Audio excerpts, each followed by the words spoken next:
Assalamualaikum warahmatullahi wabarakatuh. Perkenalkan, nama saya Divya Virus Bilkis dengan NPM 221173028 dari Magister Manajemen Universitas Dirgantara Marsikal Surya Dharma. Kali ini saya akan mempresentasikan tentang teknologi dan HRM di meeting ketiga dengan dosen pengampunya Dr. Sriyanti Yosepa SPDNM. Baik, jadi di bab 3 ini kita akan membahas sesi tentang yang pertama, untuk memahami kecenderungan sifat pekerjaan karena pengaruh lingkungan teknologi dan lebih khusus lagi karena TIK. Yang kedua, untuk memahami dampak TIK pada subsistem HRM seperti kepegawaian, pelatihan, penilaian, kompensasi, dan karyawan hubungan. Yang ketiga, untuk memahami dampak TIK pada budaya SDM dan struktur organisasi. Yang keempat, untuk menguji peran yang dimainkan internet dan media sosial dalam. Selanjutnya, pertama ada kisah pembuka di India. Mentransformasikan di dunia, Kumbh Mela 2019 di kota Prayagraj, India. Sebelumnya Allahabad diyakini sebagai salah satu kongregasi keagamaan terbesar, tersebar di lahan seluas 3.200 hektar dengan jutaan peziarah berenang di air suci Sungai Gangga. Kumbh Mela dilengkapi dengan fasilitas berteknologi tinggi dan gadget modern. Pondok-pondok berteknologi tinggi telah didirikan untuk para pelihat dan peziarah. Lebih dari 1.000 kamera CCTV dan kecerdasan buatan akan digunakan oleh pusat komando dan kontrol terpadu polisi untuk manajemen kerumunan. Pada saat yang sama, mereka juga dapat memantau apapun yang mencurigakan. Polisi telah memperoleh sepeda berteknologi tinggi untuk menangani keadaan darurat. Kios-kios yang memfasilitasi peziarah dengan pengalaman virtual reality telah didirikan. Media sosial dikerahkan untuk memberi informasi kepada warga tentang festival tersebut. Menurut pejabat, Kumbh Mela mendapatkan branding seperti itu untuk pertama kalinya. Semua ini membutuhkan pengerahan besar-besaran personel yang terampil dan berteknologi tinggi yang telah dilatih untuk memungkinkan kelancaran pengelola acara besar tersebut.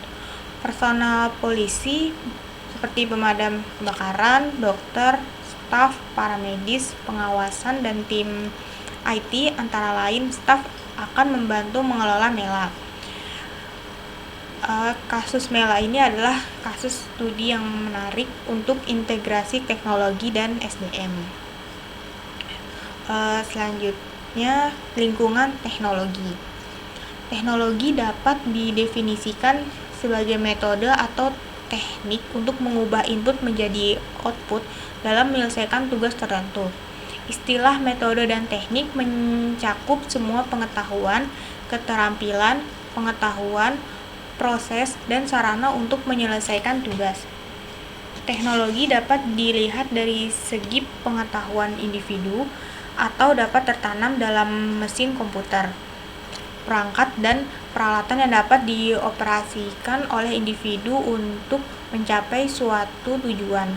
Dengan demikian, teknologi dapat diklasifikasikan dalam beberapa cara. Perubahan teknologi telah menjadi sangat signifikan di dunia pasca milenium. Bahkan teknologi saat ini menjadi faktor penentu. Organisasi dituntut untuk memodifikasi produk sesuai tingkat pengetahuan teknologi dan tuntutan pelanggaran sasaran. Teknologi memiliki dampak besar di mana-mana.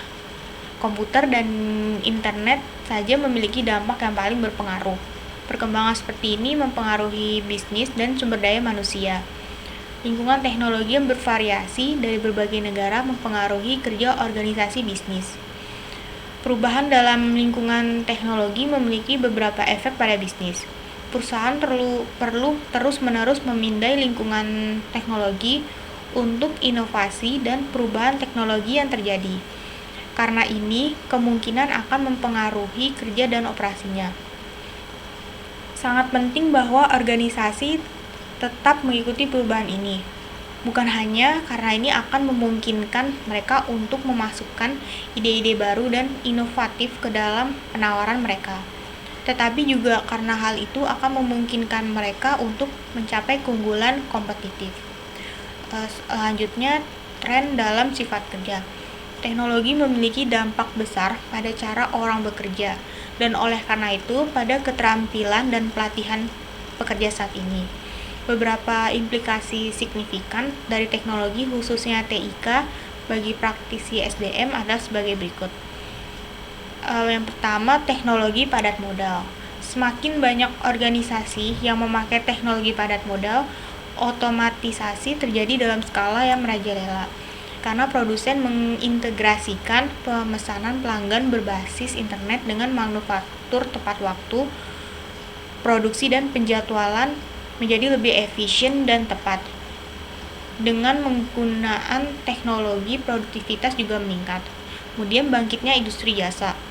Efek bersihnya adalah bahwa produsen telah menekan kelonggaran dan inefisiensi dari produksi, memungkinkan perusahaan untuk meningkatkan produktivitas mereka, yang dimana industri jasa telah muncul sebagai sektor utama yang menghasilkan lapangan kerja. Kemudian pergeseran pekerjaan.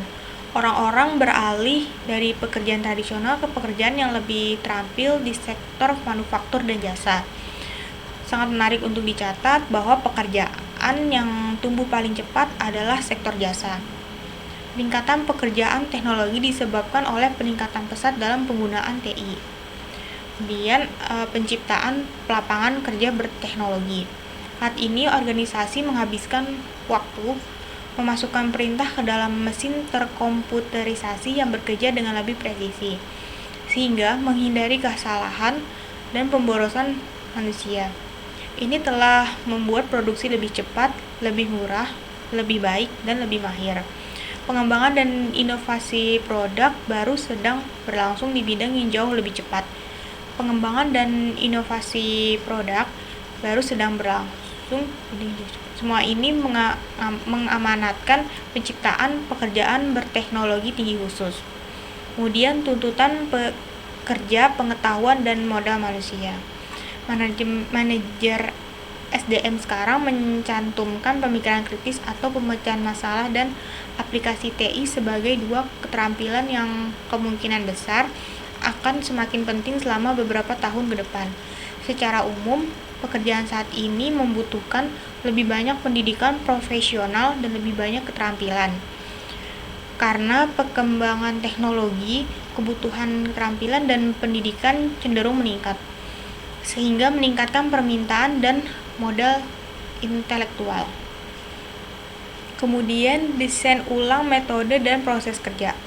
Seiring perkembangan teknologi, proses dan metode produksi juga berkembang. Alur proses menjadi lebih rasional, tugas lebih spesifik, teknik lebih padat modal, desain produk lebih terstandarisasi, dan seterusnya. Di masa saat ini, ketika organisasi terus-menerus dihadapkan lingkungan digital, ada realisasi berkembang dari penerapan teknologi untuk mendapatkan pengaruh strategis. Kemudian perancangan ulang pekerjaan. Banyak pekerjaan lama yang telah menghilang atau dihilangkan. Semua desain ulang pekerjaan ini telah mengubah konsep tradisional tentang pekerjaan. Era mesin pintar dan profesional terampil yang mengoperasikan mesin seperti itu akan menghasilkan kondisi di mana pengawasan lebih sedikit dan lebih banyak tuntutan akan fleksibilitas akan keterbukaan. Kemudian pengembangan mekanisme salinan. Tanggapan karyawan terhadap perubahan teknologi berbeda-beda.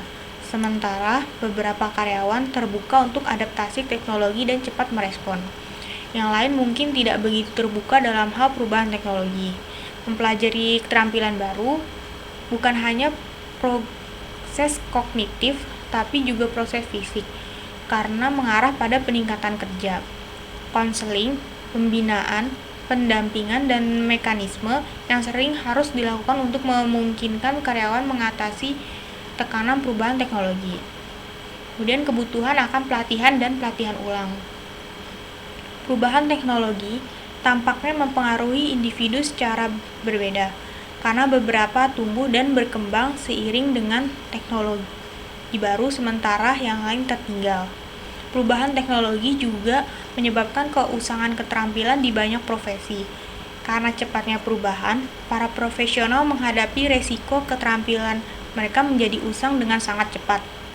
Perusahaan sering mencoba memberikan pelatihan ulang, penugasan yang menantang, penghargaan yang menarik, dan manfaat bagi spesialis teknis di semua fase karir mereka.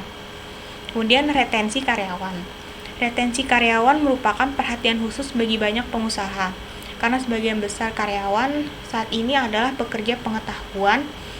Mereka mendapatkan tawaran pekerjaan dengan lebih mudah di beberapa industri, misalnya retail, layanan pelanggan, dan perhotelan. Tingkat pergantiannya sampai 30-40% adalah hal biasa. Penelitian mengatakan bahwa sebagian besar karyawan meninggalkan organisasi karena frustasi dan gesekan terus-menerus dengan atasan mereka atau anggota tim lainnya. Dalam beberapa kasus, gaji rendah, kurangnya prospek pertumbuhan, dan motivasi memaksa seseorang karyawan untuk mencari perubahan. Kemudian TI dan HRM. Ada pertumbuhan pesat dalam jaringan elektronik di seluruh dunia. Perkembangan ini mempengaruhi komunikasi antar individu dalam organisasi dan juga antara individu dengan mesin. Mereka mempengaruhi semua aspek masyarakat, termasuk pekerjaan bisnis dan kehidupan pribadi. Karena penerapan teknologi e-enable dalam organisasi, sifat tempat kerja telah berubah. Virtual HR atau e-HR telah muncul karena kecanggihan TI yang berkembang dan penggunaannya yang meluas dalam organisasi. Ini mulai memungkinkan organisasi untuk memberikan layanan SDM canggih secara lebih efisien.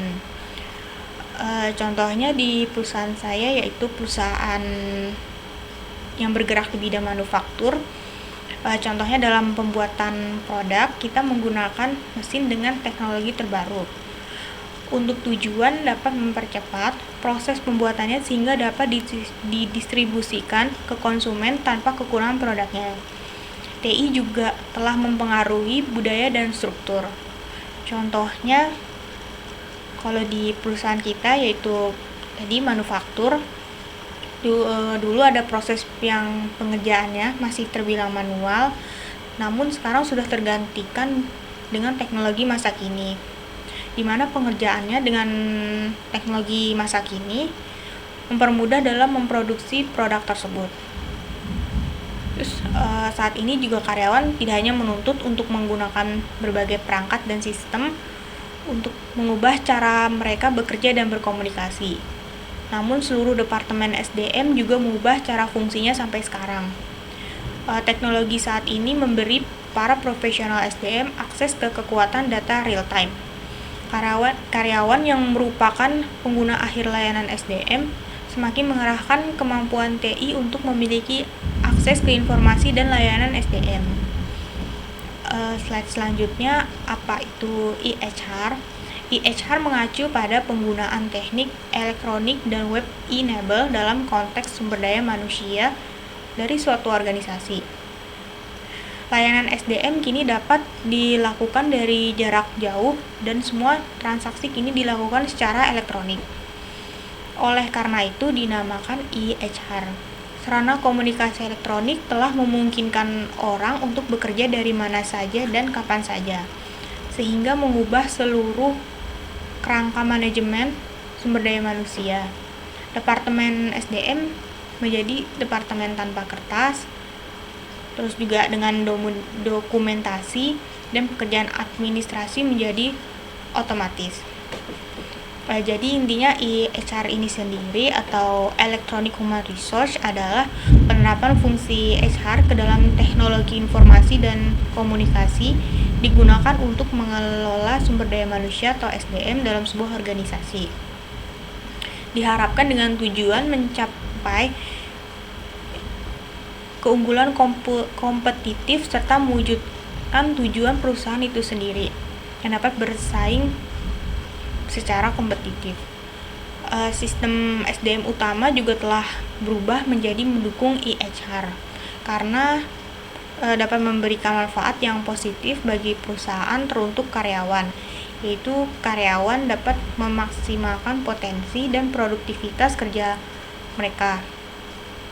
Juga teknologi EHR memainkan peran yang penting dalam HR, sehingga memungkinkan interaksi dan komunikasi yang mudah antara karyawan dengan para manajer, serta juga mempermudah karyawan untuk mengakses informasi mengenai tugas dan kewajiban mereka, mengakses data dan memproses data yang berhubungan dengan data-data pribadi seperti informasi mengenai gaji, data pribadi karyawan, dan lainnya.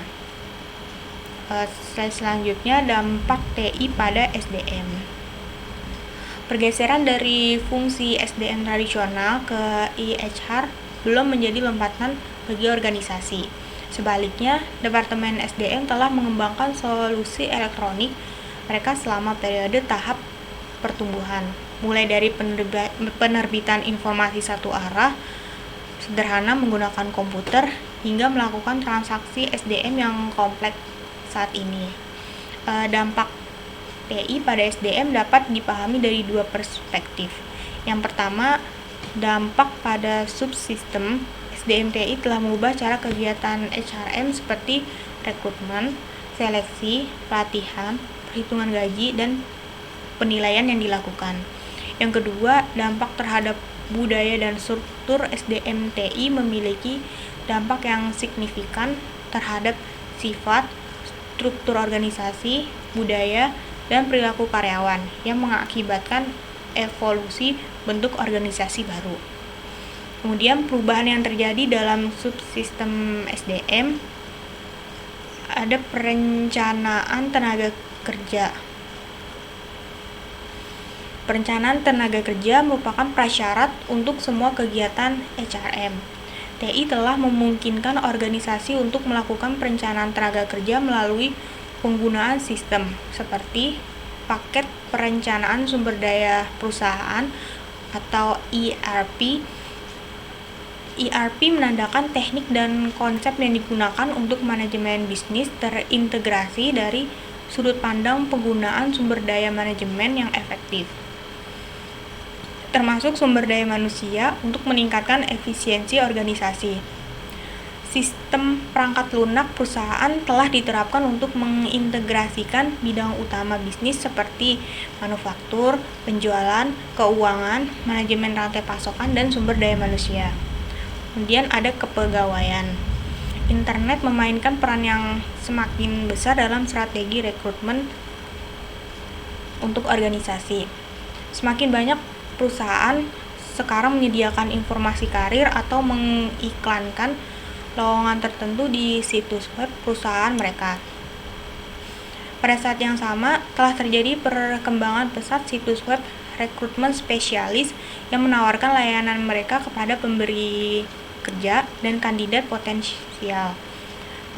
Beberapa perusahaan kini telah bersiap untuk menerima lamaran pekerjaan secara online dan menggunakan perangkat lunak manajemen rekrutmen untuk merampingkan administrasi mereka. Kemudian ada pelatihan.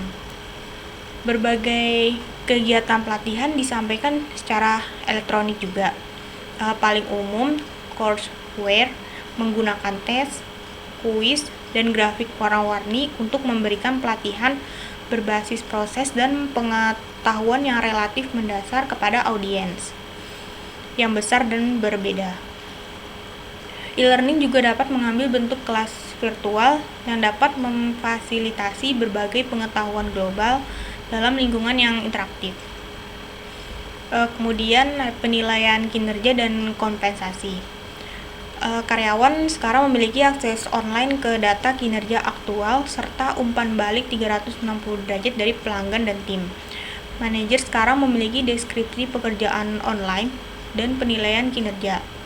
Sistem kinerja atau PMS membantu menetapkan tujuan, peninjauan diri oleh karyawan, dan diskusi dengan bos, konselor, dan mentor. Organisasi juga membangun sistem kompensasi dan penghargaan yang digerakkan secara elektronik. Kemudian ada perencanaan karir. Organisasi saat ini membuat rencana pembelajaran dan pertumbuhan online yang disesuaikan untuk membantu karyawan mengelola karir mereka dan untuk memastikan mereka terus ditantang dan terus berkembang dan tumbuh sebagai karyawan. Perencanaan jenjang karir, profil kompetensi, pemetaan karir, analisis kebutuhan, dan konseling karir adalah beberapa kegiatan yang dilakukan secara online. Organisasi memelihara sistem pelacakan pergerakan karir dan kemajuan karyawan, dan informasi ini tersedia untuk karyawan. Kemudian yang terakhir, manajemen hubungan karyawan. Sistem perangkat lunak pakar digunakan untuk memantau metrik orang. Perangkat lunak manajemen hubungan karyawan atau ERM oleh perusahaan seperti Siebel menyediakan paket program berbasis web untuk menangani tugas-tugas seperti berkomunikasi dengan pekerja, melatih mereka, menghubungkan mereka secara elektronik, membantu mereka berkolaborasi, mengelola kinerja mereka, dan berbagi informasi tentang kinerja perusahaan dan keuangan dengan karyawan. Selanjutnya, membawa sistem ke kantor cloud. Cloud adalah salah satu inovasi yang mengubah SDM secara besar-besaran. Pengumpulan dan penyimpanan data selalu menjadi bagian besar dari fungsi HR. Sampai cloud terjadi, penyimpanan data berarti ruang hard drive, tumpukan kertas, lemari arsip, dan laci meja. Secara alami, ini menyebabkan inefisiensi, masalah keamanan, kehilangan data, dan ruang kantor yang kacau. Saat ini, semua informasi ini dapat disimpan di cloud. Dokumen dan informasi terkait lainnya dapat dengan mudah diakses secara online, sementara dapat dikumpulkan melalui formulir yang disederhanakan dan proses otomatis. Informasi karyawan seperti formulir, dokumen, file pribadi, data penggajian, tinjauan kinerja, dan informasi kontak dapat diarsipkan dan diatur di satu lokasi yang aman. Sistem berbasis cloud telah membuat dampak yang luar biasa pada SDM. Namun, di masa depan, tantangan SDM akan mencakup kebutuhan akan tingkat interpretasi yang lebih tinggi dan penerapan sistem berbasis cloud yang lebih luas. Karyawan dapat dengan mudah masuk ke portal di mana semua informasi ada di ujung jari mereka. Seseorang dapat menggunakan portal yang sama untuk mengajukan cuti, mengubah informasi pribadi, atau melihat laporan penilaian. Aplikasi HR Mobile memudahkan karyawan untuk mengakses informasi semacam ini di mana saja dan kapan saja.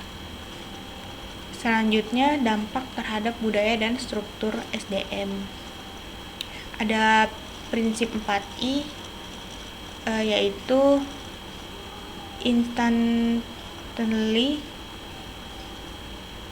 information, intangibility, informalitas. Yang pertama, kekekalan. Kita termasuk dalam generasi yang semakin terbiasa untuk solusi instan. Kekekalan identik dengan kecepatan. Kemudian interaktivitas. ATI memfasilitasi konektivitas orang ke orang, sehingga menciptakan akses ke lautan informasi yang dapat dibagikan bahkan jarak jauh untuk tujuan pengambilan keputusan. Kemudian informalitas. TI telah menghilangkan hambatan ruang dan waktu. Tidak ada aturan yang kaku saat ini. TI cenderung mematahkan dan atau melemahkan rantai komando yang kaku yang lazim dalam pengaturan organisasi hierarkis yang berorientasi pada peringkat. Kemudian yang terakhir, intangibility. IT berakar pada konsep dunia virtual. Kita mungkin bekerja dengan rekan kerja yang mungkin belum pernah kita temui dan mungkin berada ribuan mil jauhnya. Teknologi memiliki dampak besar pada struktur dan bentuk organisasi. Tidak hanya sifat pekerjaan dan manajemen yang berubah, tetapi struktur dan budaya organisasi juga berubah sebagai akibat dari kemajuan TI. Dan selanjutnya bentuk organisasi yang muncul dalam organisasi. Pertama, organisasi virtual.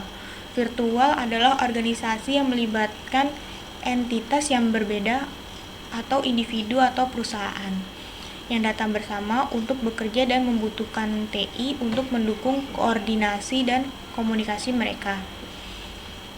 Bentuk organisasi baru ini muncul pada tahun 1990-an dan dikenal juga sebagai organisasi digital, organisasi jaringan, dan atau organisasi modular.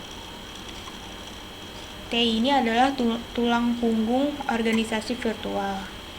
Fitur utama dari struktur ini adalah pendekatan berbasis tim untuk mendiagnosis dan memecahkan masalah.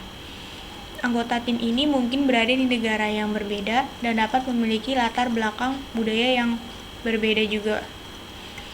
Memiliki akses satu sama lain melalui TI.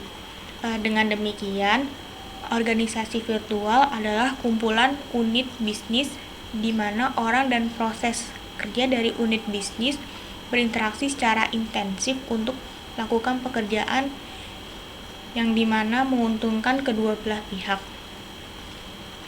Ada beberapa contoh perusahaan virtual saat ini, yaitu perusahaan di Apple Inc.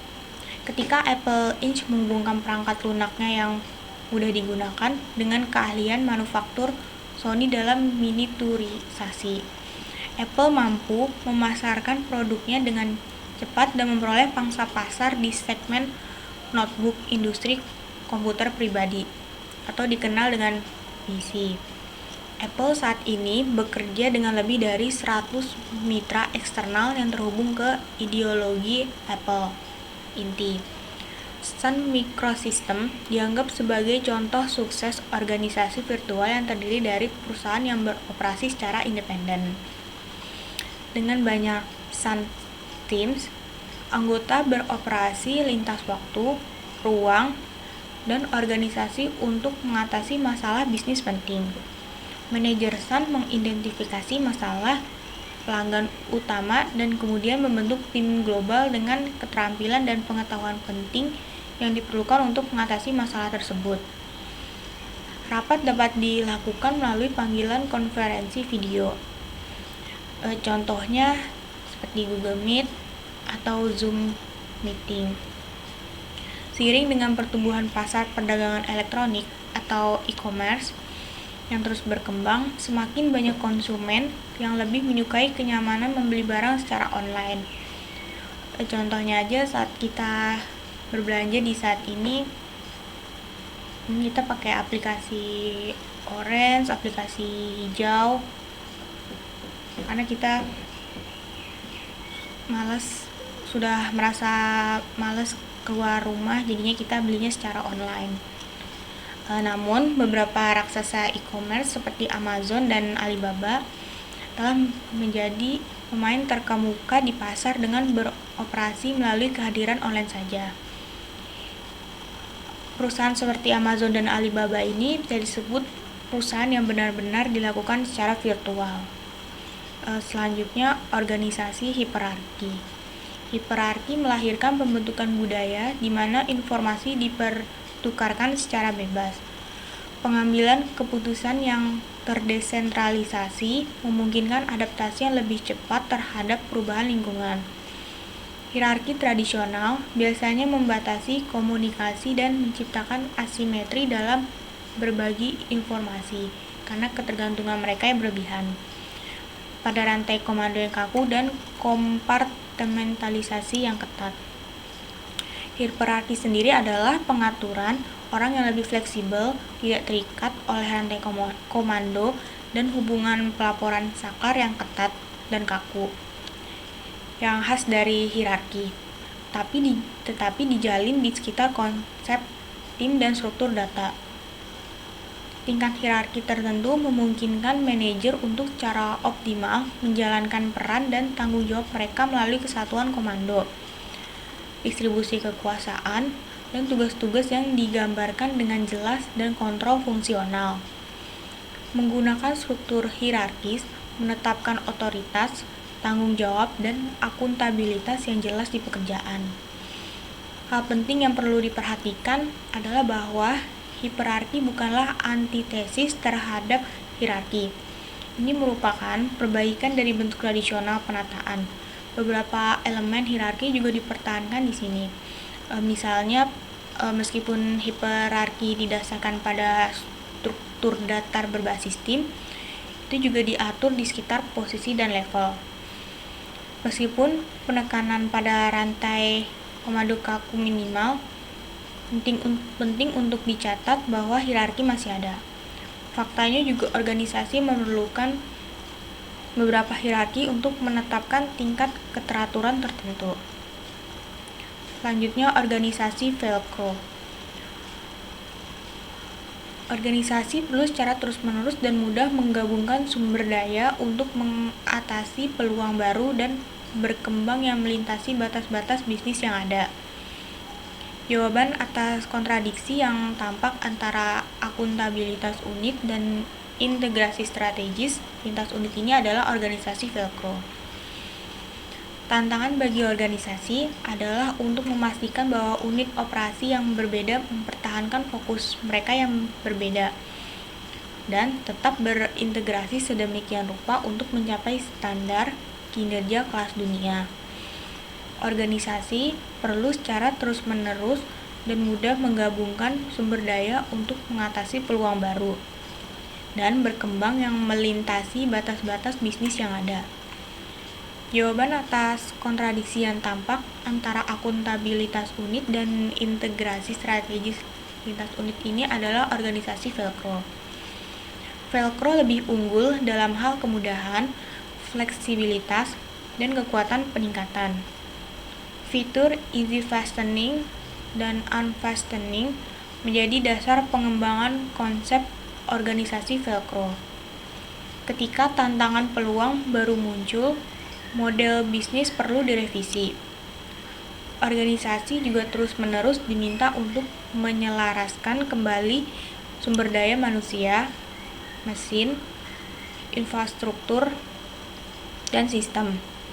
Manajer perlu menciptakan kelincahan seperti kait Velcro, di mana sumber daya dapat dikonfigurasi ulang dengan mulus dan dengan upaya sesedikit mungkin. Seperti pengencang Velcro, hubungan harus erat ketika manajer beroperasi, tetapi juga dapat dilonggarkan dengan cepat untuk perakitan kembali ketika manajer harus bekerja dalam kelompok sementara. Selanjutnya, organisasi ambidextrous.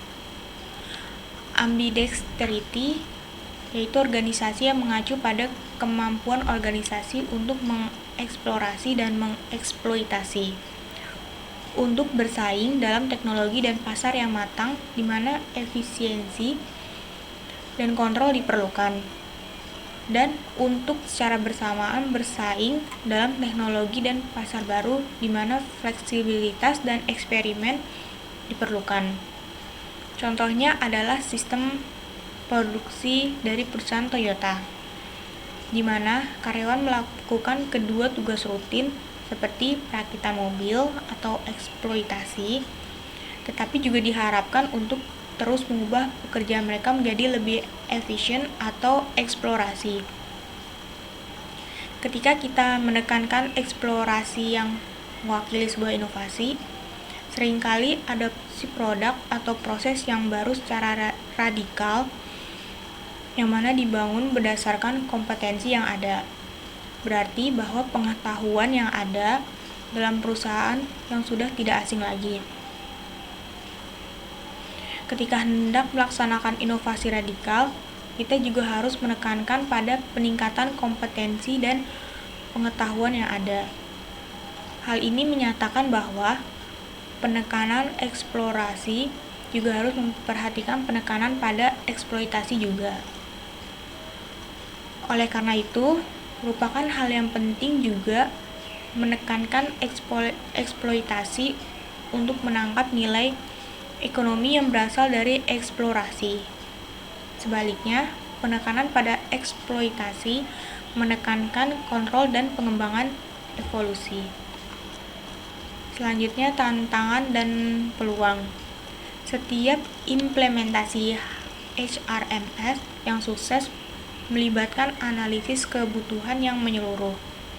Organisasi harus terlebih dahulu memeriksa bagaimana HRMS akan digunakan.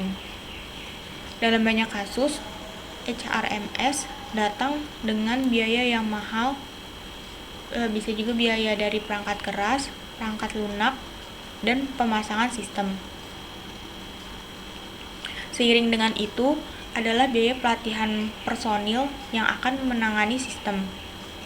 Oleh karena itu, banyak organisasi memilih aplikasi horizontal sebelum menerapkan EHR lengkap. Solusi rekrutmen misalnya bisa sangat efektif sebagai sistem yang berdiri sendiri. Tantangan organisasi lainnya adalah pembuatan metrik kinerja untuk menilai kontribusi nilai tambah dari inisiatif EHR baru. TI memiliki potensi untuk menurunkan biaya administrasi, meningkatkan produktivitas, menurunkan kecepatan waktu respons, meningkatkan pengambilan keputusan di perusahaan, dan meningkatkan penyampaian layanan kepada customer. Di masa saat ini, ketika organisasi terus-menerus dihadapkan dengan lingkungan digital, ada kesadaran yang berkembang akan kebutuhan untuk menerapkan teknologi untuk mendapatkan pengaruh strategis dan menciptakan serangkaian kompetensi baru. Selanjutnya, media sosial dan SDM. Media sosial telah muncul sebagai alat bisnis dan SDM yang kuat.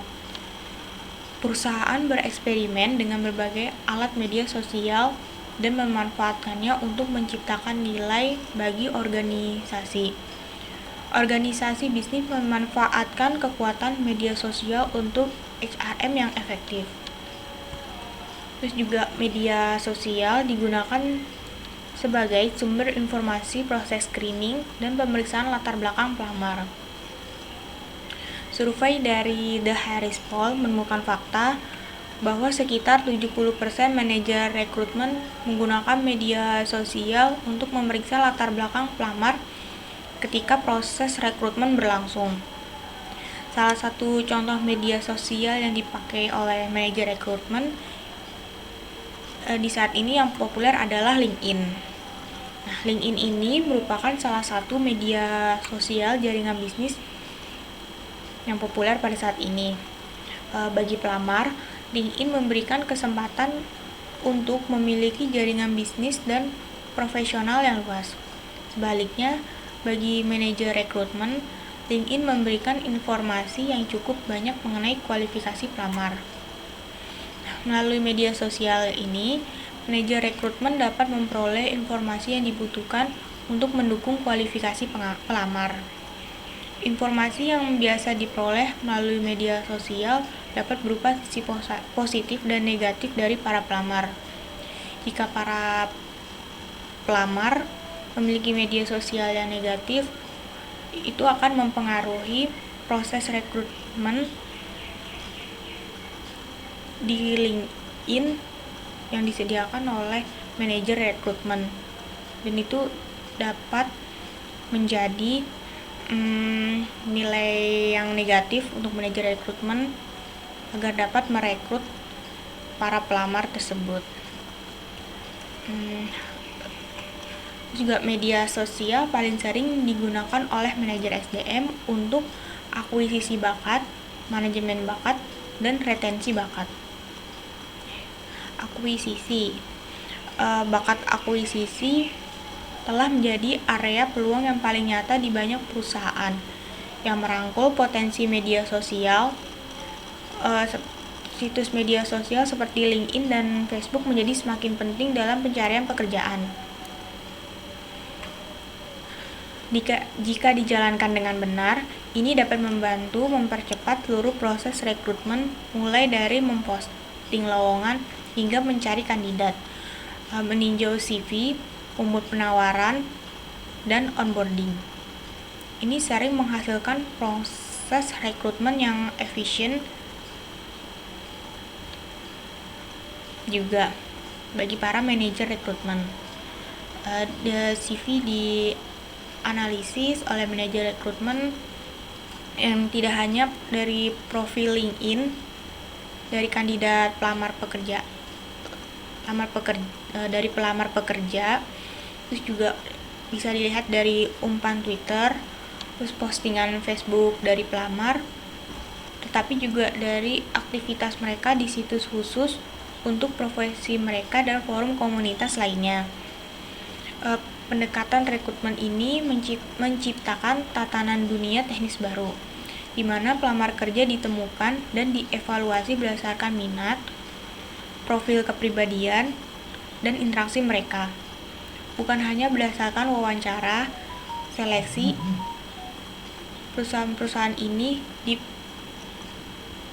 persimpangan penambangan data dan perekrutan juga telah membuat proposisi bisnis untuk menemukan bakat yang sulit ditemukan. Sementara, lebih dari 90% manajer perekrutan menggunakan situs jaringan profesional LinkedIn sebagai alat untuk mencari kandidat.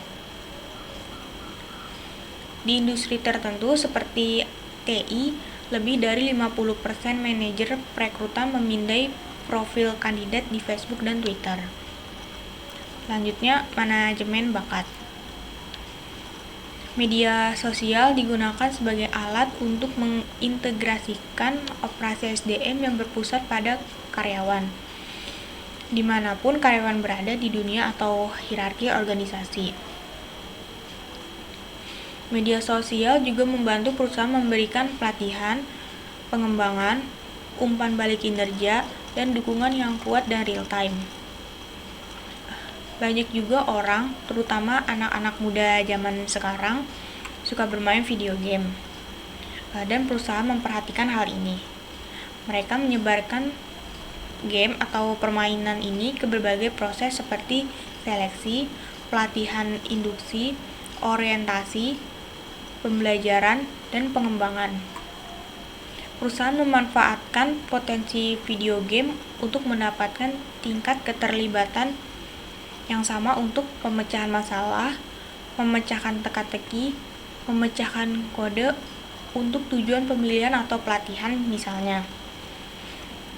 Terus juga perusahaan memanfaatkan mekanisme permainan dari video game sebagai alat untuk mendorong tingkat kinerja bisnis yang lebih tinggi. Kemudian dari sejumlah permainan video game tersebut digunakan dalam modul pelatihan untuk membantu mengembangkan keterampilan utama seperti negosiasi, komunikasi, manajemen waktu, manajemen perubahan, dan pemecahan masalah. Perusahaan juga melaporkan efektivitas pelatihan yang lebih besar dan kepuasan peserta pelatihan melalui mode ini. Apalagi di zaman sekarang, di mana-mana sudah banyak teknologi, permainan video game pun juga berkembang pesat, juga macam-macam bentuknya.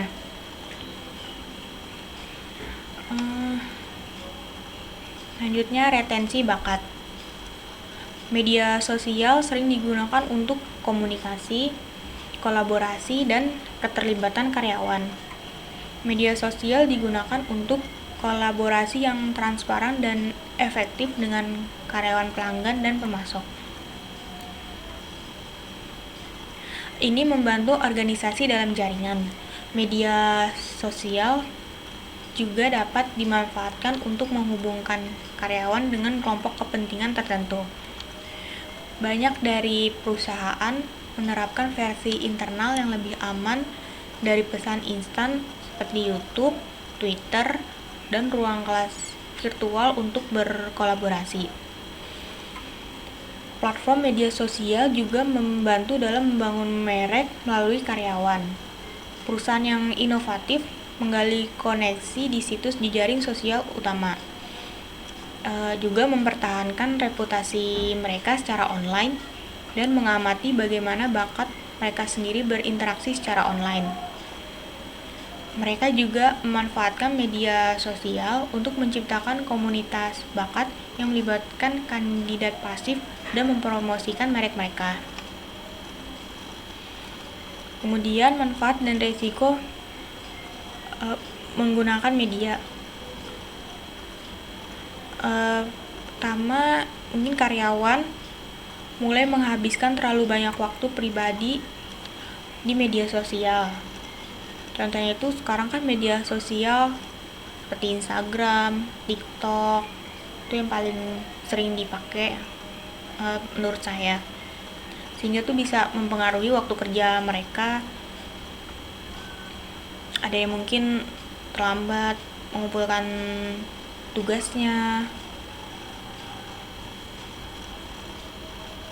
terus juga mempengaruhi kinerja mereka. Misalkan ada tugas dikerjakannya nanti seperti itu, kemudian pas deadline mereka ngerjainnya mepet. Seperti itu. Terus juga karyawan secara tidak sengaja atau sengaja membocorkan informasi rahasia milik organisasi. Mungkin ini bisa jadi kayak dibuatkan status, atau dia lagi kesal dengan perusahaannya kemudian menjelek-jelekan perusahaannya, terus membongkar rahasia milik perusahaan. Seperti itu. Terus berbagi informasi pribadi yang sensitif dengan orang lain di tempat kerja dapat dilihat sebagai pelanggaran terhadap hak privasi oleh individu. Ini juga sama kayak kalau tadi perusahaan, kalau ini antar individu atau rekan kerja ya. Kadang lagi kesal juga, kira dia bisa jelek-jelekin di media sosial, dan itu berakibat menjadi si pemilik itu jadi buruk. Terus publisitas negatif tentang organisasi dapat dilakukan oleh karyawan tidak puas. Ini juga jadinya orang-orang yang tidak tahu di perusahaan tersebut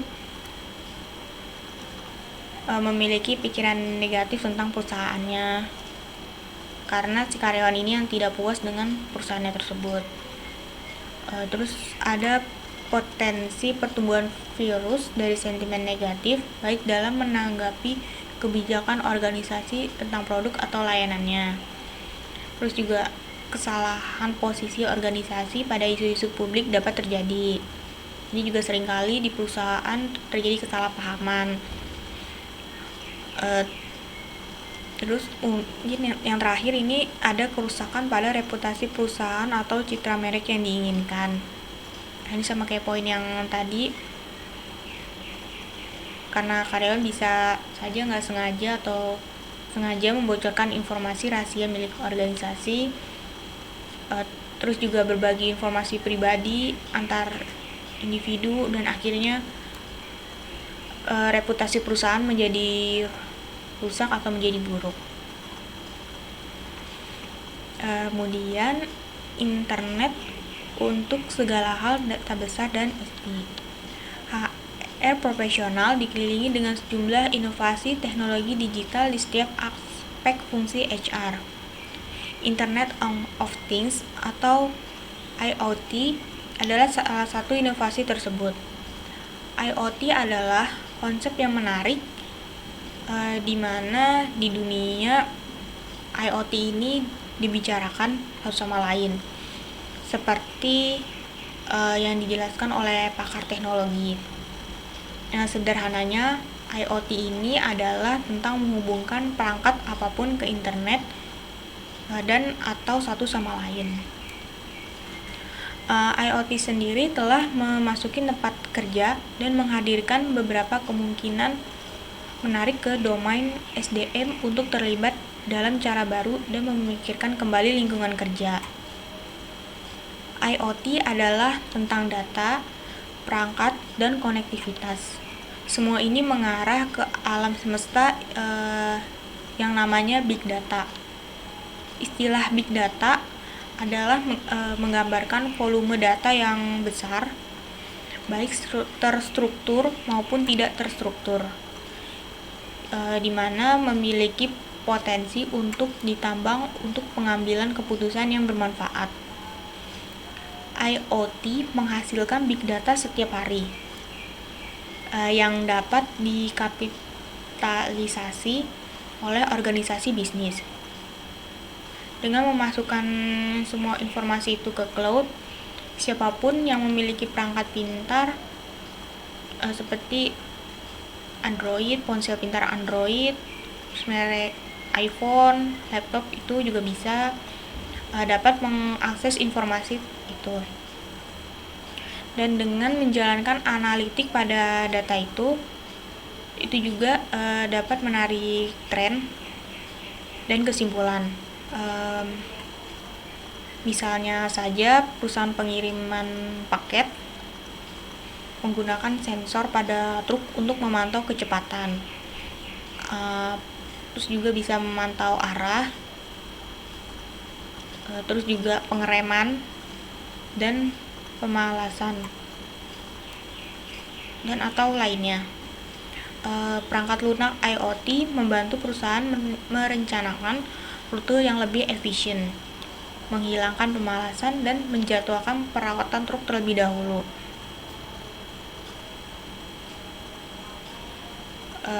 Dalam lingkungan seperti itu, Departemen SDM juga dapat mengumpulkan informasi tentang produktivitas, kinerja, pola komunikasi, kerja tim, dan tren SDM lainnya untuk menciptakan lingkungan kerja yang lebih efisien dan kondusif.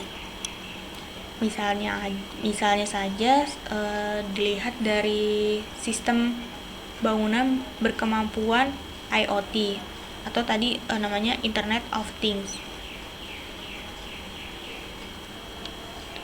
Itu dari IoT ini dapat memberikan akses waktu nyata ke lokasi karyawan yang analisisnya dapat membantu memperoleh wawasan tentang waktu, terus juga gerakan, alur kerja, dan efisiensi.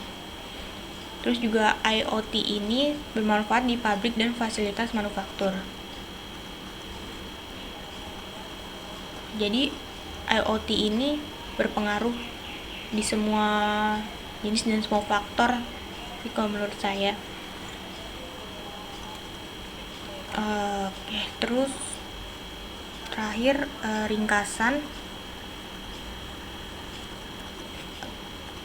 maksudnya kesimpulan dari presentasi kita tadi. Yang pertama ada perubahan teknologi menjadi sangat signifikan di dunia pasca milenium saat ini,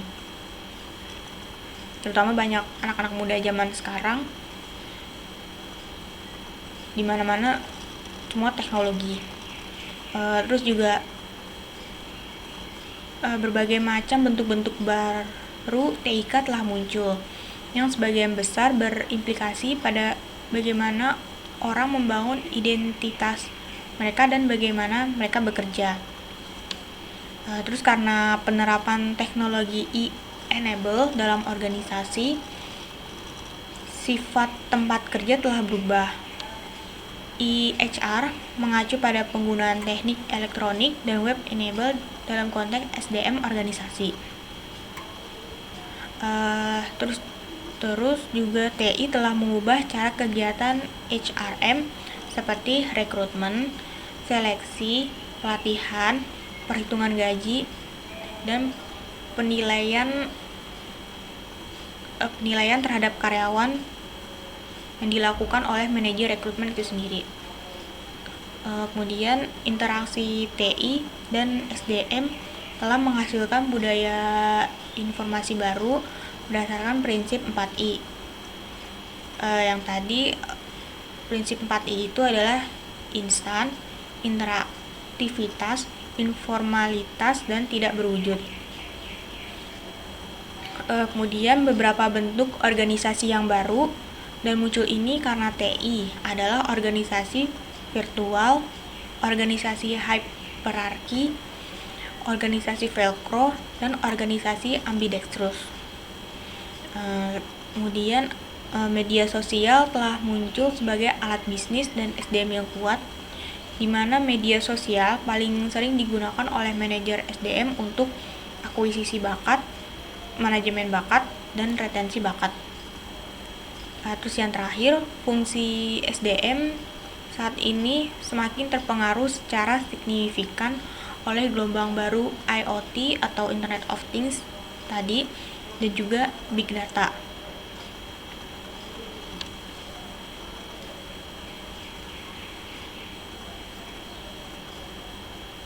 Oke, baik, terima kasih. Sekian presentasi dari saya. Jika ada salah kata atau saya salah menjelaskan atau ada yang kurang, mohon maaf. Saya Divya Virus Bilkis. Terima kasih. Wassalamualaikum warahmatullahi wabarakatuh.